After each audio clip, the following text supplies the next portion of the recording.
Hey everybody, back working on the Cadillac, putting the LS in. Project LS is still going. It's been a little while, but we're out here on a fine, sort of fine spring Michigan day here with the temperature in the 30s, trying to keep ourselves warm, and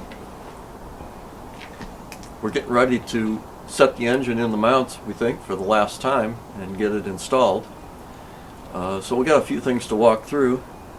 I'll say this morning started off, we needed to put a new seal in the back of the transmission, and it turned out the one we had was the wrong size, so we got one out being procured right now.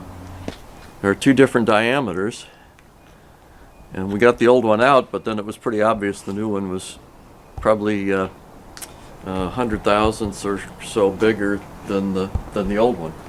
So what we're going to go through today is we're kind of finishing to dress up the engine and getting the mounts set, and if we got enough time we'll go ahead and get it set on the mounts. That's our goal. But it's there's a lot of things we got to fuss around with. But first thing is when you want to put your mounts in and you've got the frame here, there's a little trick, and you've got to get the bolts in from the bottom so you can put nuts on them. And my son Dan here has a nice trick coming out of the RV industry, and he bought these fish wires. That's a 3/8. You said you got a 7/16 also, right? Yeah. So they come in different sizes, and it's a fish wire that threads onto your bolt so you can get it through. Pretty cool, pretty cool. So it looks like that. It's a coiled piece of wire that you just put on the end of your bolt, and that's got a long piece of wire on it. And I'm going to go fish it through. I'll give it a shot. All right. Just gotta find the hole.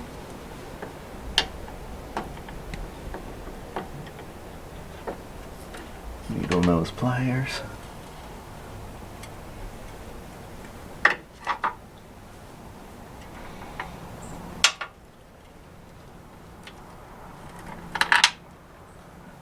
Pops through.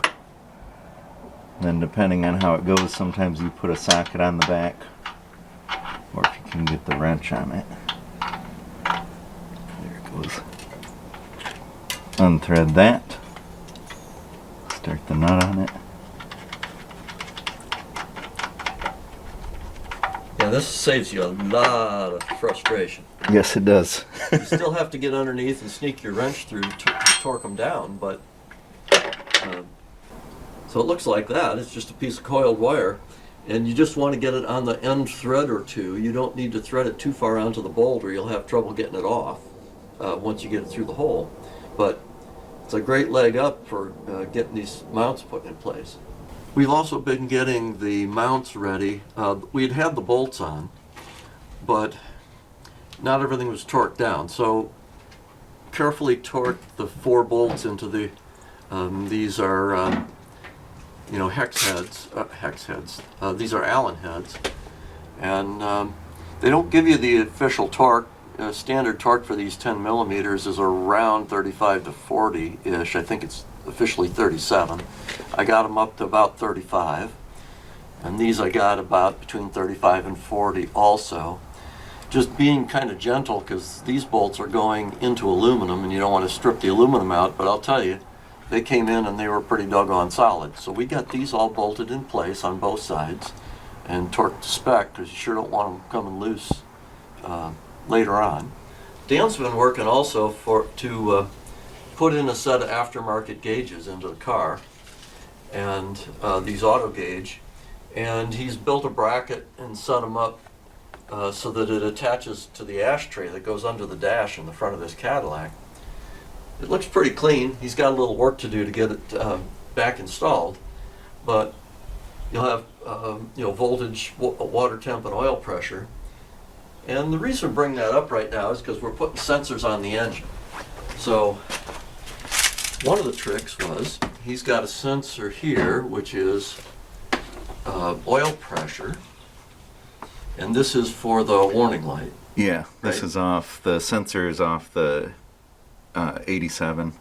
Okay, so this is a standard. This one will make the dash light work, But the trick with adapters is the power steering pump mounts here, and you have to be able to get the plumbing around it.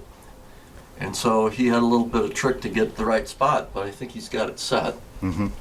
Over here on the right-hand side, he's got a coolant temp sensor in the head that goes to the gauge. And then around the back here, we got an oil pressure sensor, and that's a gauge sensor. So that'll get the last of the little gauge trio working. And this one I actually had to order, if I remember right, I had to order a short one special for the LS heads. Okay. The gauge cluster came with a longer one, but it won't mount up. So I had to get a shorter one. Okay. Fits fine, should still work with that gauge, but I remember that was a little bit of a challenge. So that one's the one that came with the gauges, and the issue was it was too deep to go into so the when head. you try to thread it in, it's going to bottom out. Yep. Going too far. So this one's a little shallower, made by the same company. I think it's Autometer. So there's the package from the installation kit and the gauges. It says LS installation kit 5284. So that one's the temp sensor, goes into the ECM. Yep. Okay. So that controls when the fans turn on and off. So for the throttle cable, this one's got the cam style throttle, mechanical throttle on it and bracket. The challenge is that the stroke of the throttle body here is different than the stroke of the pedal with the original Cadillac cable on it.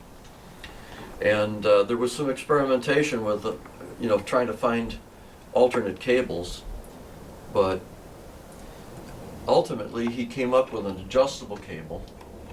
But it attaches in the standard manner here, but it's got an adjustment at the bracket, so you can change the stationary point on the bracket. Came from Motion Raceworks. 18-141. 48 inch. Okay. So the sheath is threaded on the inside, so you can undo any of this one's the firewall fitting. It'll unthread eventually. There we go. So then you can trim wherever you need it up along the line, cut it, and then this will thread back onto the sheath. And then there's your pedal connection. Okay, so you got set screws to the core wire so you can set the distance to the pedal that you need. Yep. And if I pop that off, that's what slides through the hole in the pedal mechanism. So Excellent. just need to get the right length and put it in. Well, that should let it be just about perfect. That's great. It's got some adjustment up on the front of it too. Because trying to figure out from factory cables which one's going to make the match is like next to impossible. All right. So I think next is we need to go in and torque the flex plate on, right? Yep. Flex plate needs to go on, and we'll set the bolts, and I think there's a spec. You got to do I think there's 2 rounds of torque on those. I think so. And we'll get those set. We still have to put the we need to torque the harmonic balancer or the damper bolt. We've just got the old one in. We installed it, put it on with the puller, put the the old bolt in just for a placeholder. And now that we're sure that we're not taking it back apart again, because the bottom end's all dressed up and everything, now we'll go put the real bolt in there, put a fresh one. And the intake for right now is just set on here so we could get a look at the throttle cable, but it can come off now. For installation, we're going to set it aside. Got the valley cover and the knock sensors in place. It's all starting to come together. So we've got the we got the flex plate mounted on and lined up with the dowel hole lined up, and the bolts are just finger threaded in along with some blue Loctite to get thread locker on them. We don't have an official GM manual for this, but the engine manual we're using says it says 15, 37, and 74 foot-pounds with a crossing pattern, going across and around, and which will be a little tricky with the engine stand in the way, but we ought to be able to get that. So I'm going to start with the little 1/4-inch one and torque these guys up. This is the old seal out of the back of the transmission. The rubber had broken and it was time for a replacement, and even though we had the transmission rebuilt, they didn't change the seal yet. So I tried to get it out. With my handy dandy seal puller. Yeah, no way. All we did was kind of tear up the steel cage.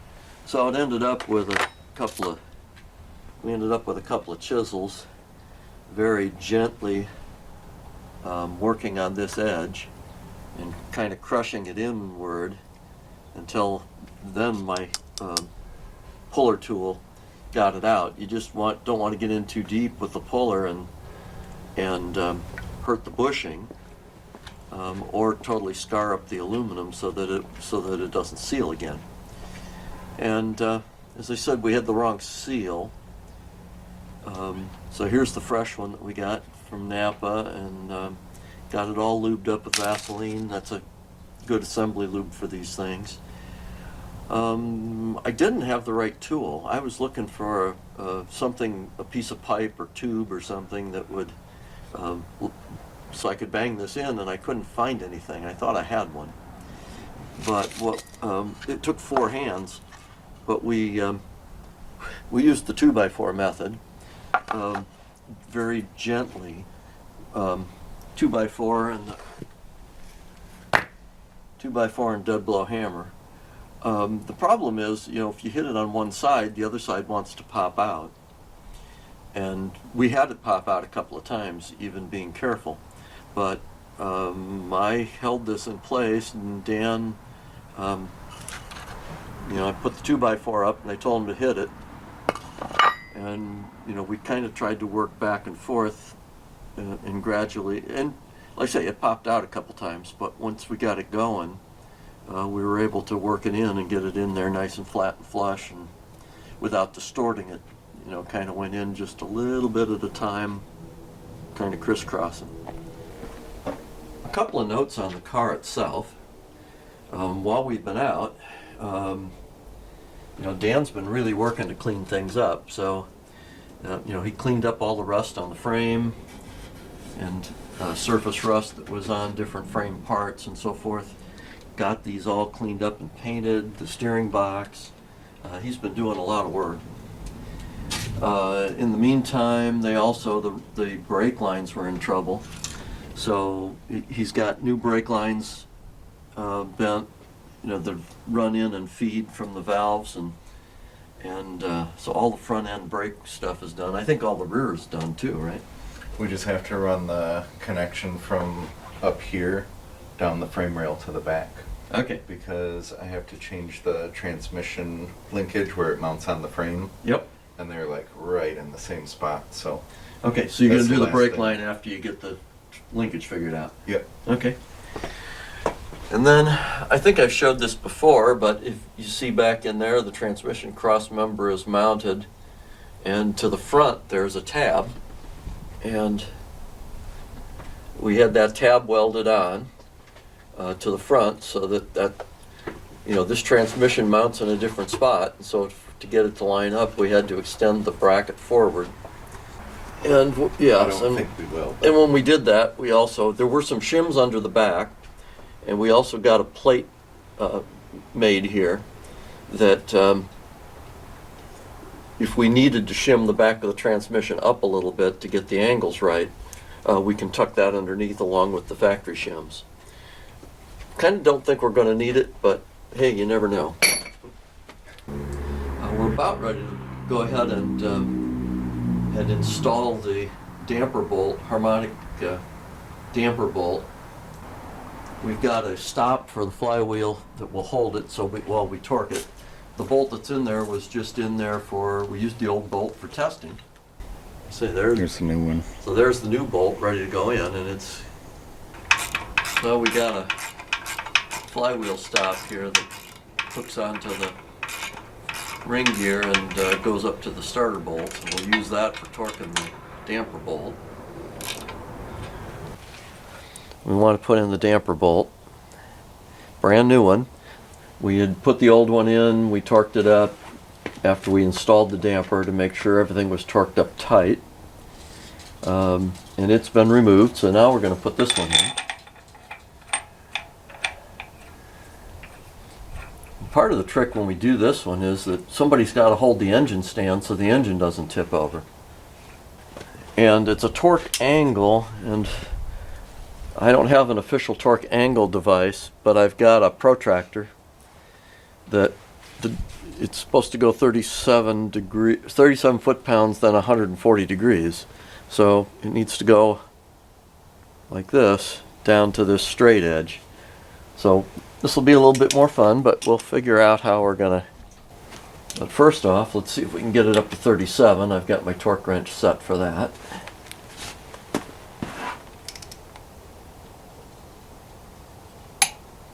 That's all it is. Not much. Hey, we are pretty good. I was going to say it would be helpful if we could start at the top. And then from the top, you want to be down here at a particular angle, right? So I'm going to start with one. It's right here at the top, like so. Let's make sure it stays put. Yeah, this isn't as perfect as I would wish, but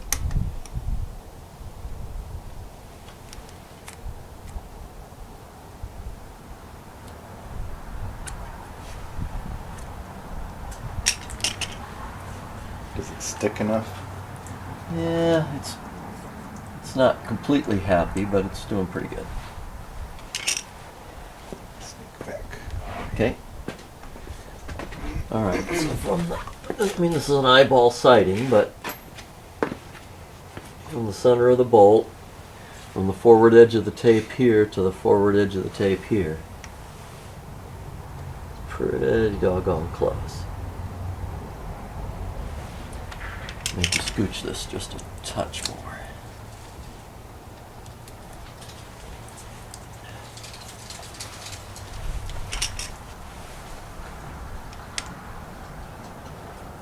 All right, got it. And then the wrench will go from that top point at the edge of the tape, this edge of the breaker bar. So basically you got to go 140 degrees, which is, 180 degrees would be straight down to the floor. We shouldn't be able to move the damper because we got things pinned. So here goes. Let's see what we can do.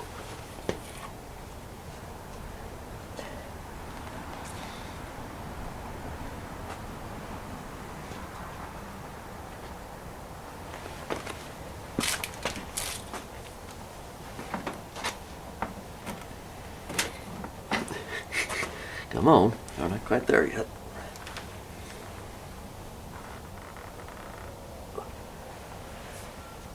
Not quite there yet.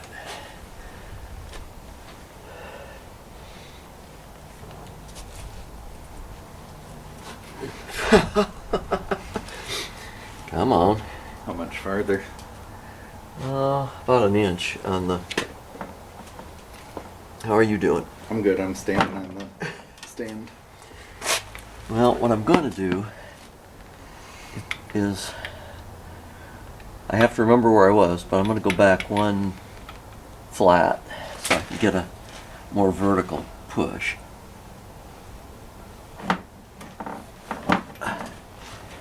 Yeah, I'm not quite there.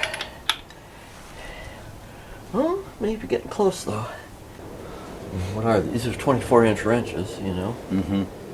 So we got.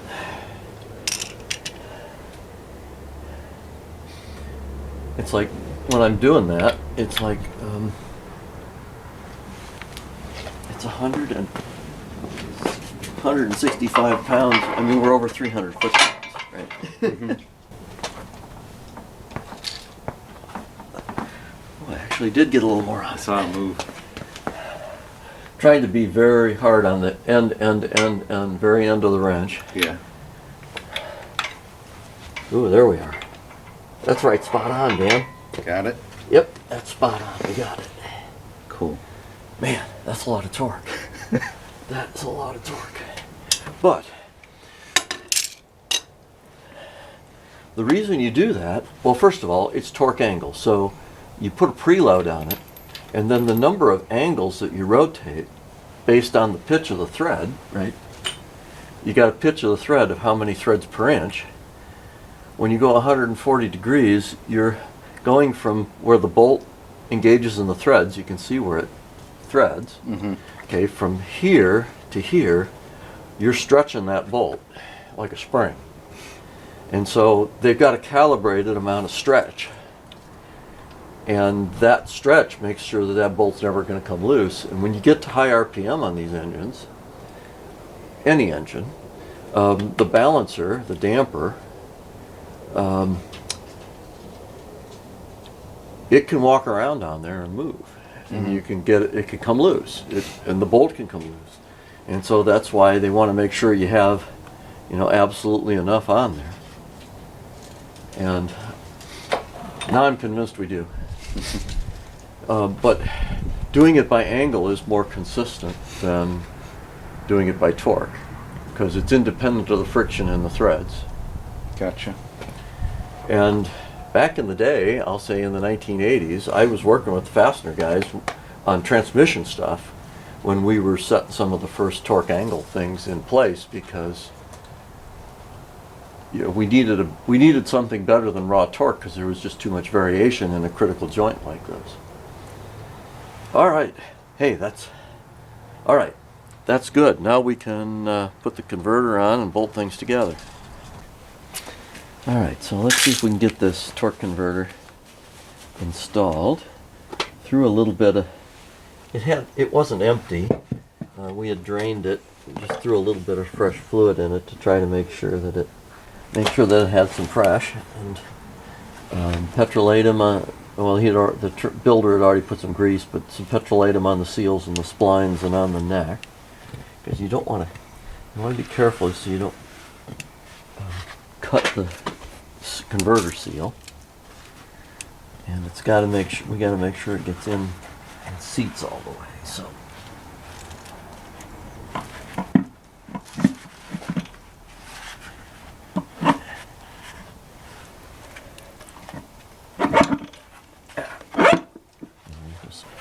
Maybe it had more in it than we thought. Yep, could be.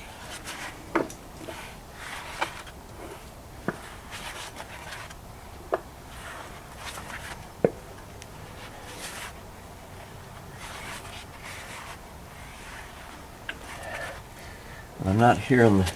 Generally, what you want to do is make sure that it goes all the way back in, and it's got to kind of click or push back in like 3 times. It felt, it's just feels like it's nice and smooth. What I'm going to do to check it though is, because you don't want to have it tight to the flex plate. So the question is, it was pretty darn good by eyeball, but okay. So it's an inch 50 thousandths deep to the lug from the bell housing. Let's see if we match up on the engine block. It's about 950, so I've got about 100 thousandths pull up.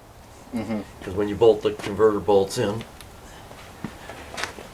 we'll pull the converter forward about 100 thousandths. So it's seated in there. Okay.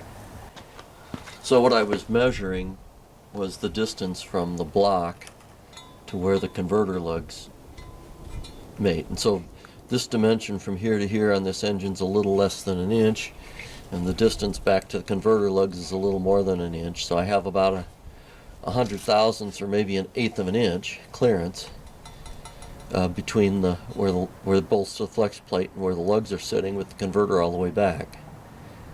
So then when we bolt up and we want to connect the lugs, we'll put the bolts through from the back side, but we'll end up pulling the converter forward a little ways, and that's the right thing to have. Sometimes you can really feel it, and sometimes it's kind of subtle. Yeah, I saw it move twice Yep. when you were rotating it. Alright, so I think we're good. Now we should be able to bolt it up, and again, when we get it bolted up, the key will be, is it got clearance, and then you pull it back up a little ways. Because if you didn't have everything lined up as it went in, you wouldn't be able to get it back in far enough to... You should put a little bit of something here on the converter pilot so it goes in easier. It slides a little bit. And then you got the dowel pins to the blocks, which also get kind of sticky. I mean, you could use axle grease too, but it's all petroleum grease. Yep.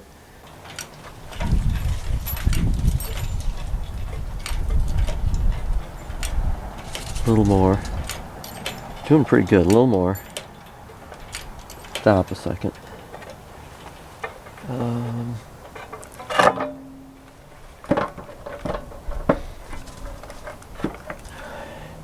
Well, come here. Try and get the top bolt in if you can. Or get a bolt in if you can. I think I'm on the dowel pin on this side. So, see, is it lined up enough to? Not quite, but we're close. It's on the dowel pin here too. Okay. Got her pretty close on the first try. That's good. Yeah. Okay, that's as far as I can go finger tight. Okay. Well, we can continue. You want to try to pull it up fairly evenly if you can.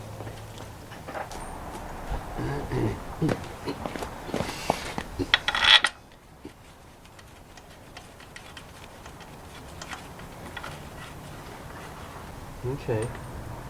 That's kind of interesting. Because this stuff all came apart. Yeah.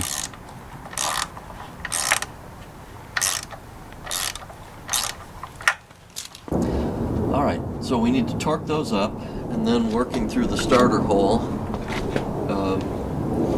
bolt in the flex plate bolts. I think those will also take some Loctite, and we'll have to torque them up. Okay. May have to hold the nose of the engine again. I'm wondering, should I put...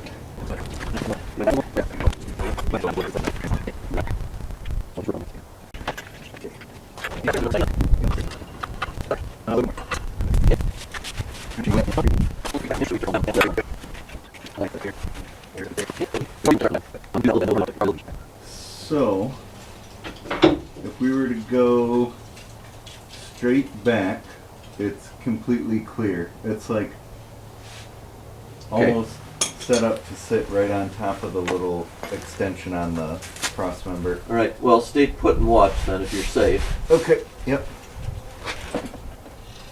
Okay, I'm about as far back as I can go with the engine right this second without going down some. Okay. It's over. Almost over it, isn't it?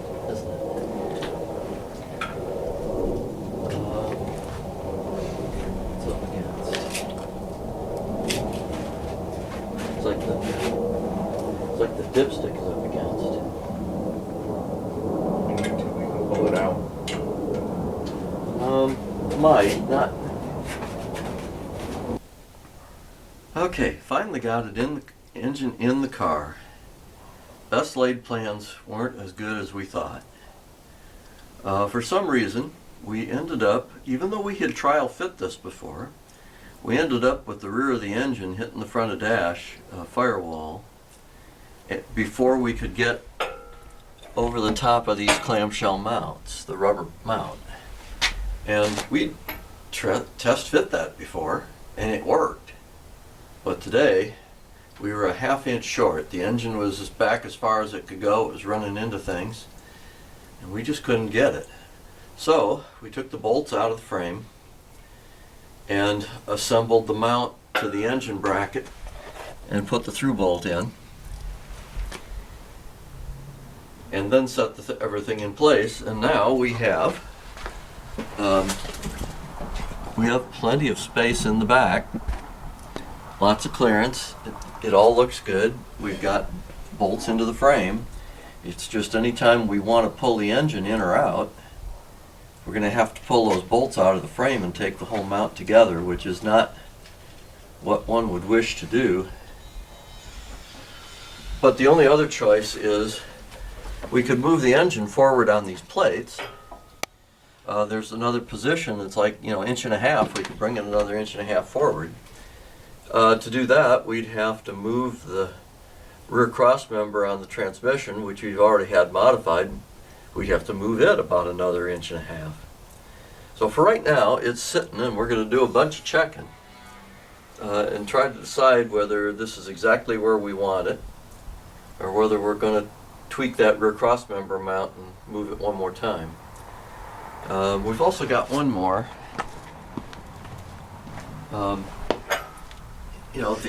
The oil pan clearance looks good. Now, not everything is bolted tight, it's just sitting. But we got that, and then we are a little bit close to that steering stabilizer. Got a good half inch or so.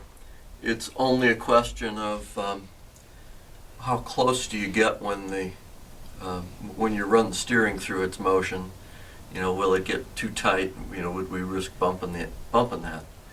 That's something new. But otherwise, we're setting on the mounts, kind of as we should be, and things are looking pretty good at the moment.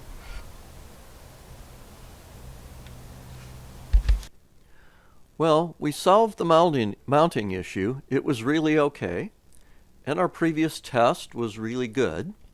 So here's the answer. The answer is that when we installed the engine the first time, the car was level. And we actually had ramps under all four wheels so that you could get underneath and help things along, get to the rear mount and so forth. For this one, we didn't have the car level. The front wheels were on the ground and the rear wheels were still on ramps. And apparently flex in the frame and flex in the body, I'll say. It's rubber mounted, and even the front mounts of the body, the rubber mounts are removed, so things are a little more flexible. But something apparently moved, because we got the front wheels back up on ramps, got it back level again, and as you can see in the pictures, with the engine up on the hoist in these pictures, the engine is being lifted. You can see that the frame mounts, the rubber mounts, are on the frame, and the engine bracket goes over them very nicely, and with some clearance in the back to the front of dash or firewall. And it looks like we're in good shape. And then if you set the engine back down and put the bolts in, I'll show you a couple pictures here at the rear where we have good clearance between the cylinder heads and the firewall. And I think we're all good. We also found that if you take the rubber mount, we had the mount bolted to the bottom of the transmission so we could set it on the cross member. It worked okay with the mount in place, but it worked better by taking that mount out. Gave it a little bit more flexibility to move around. And so at this point, we got the engine sitting on the mounts, we got the bolts in, we can take it in and out without having to unbolt the mounts from the frame. We're all good. I guess the lesson is, have the vehicle sitting in a normal manner before you go at this. So thanks for watching. Back with more as the project progresses, but that's all for now.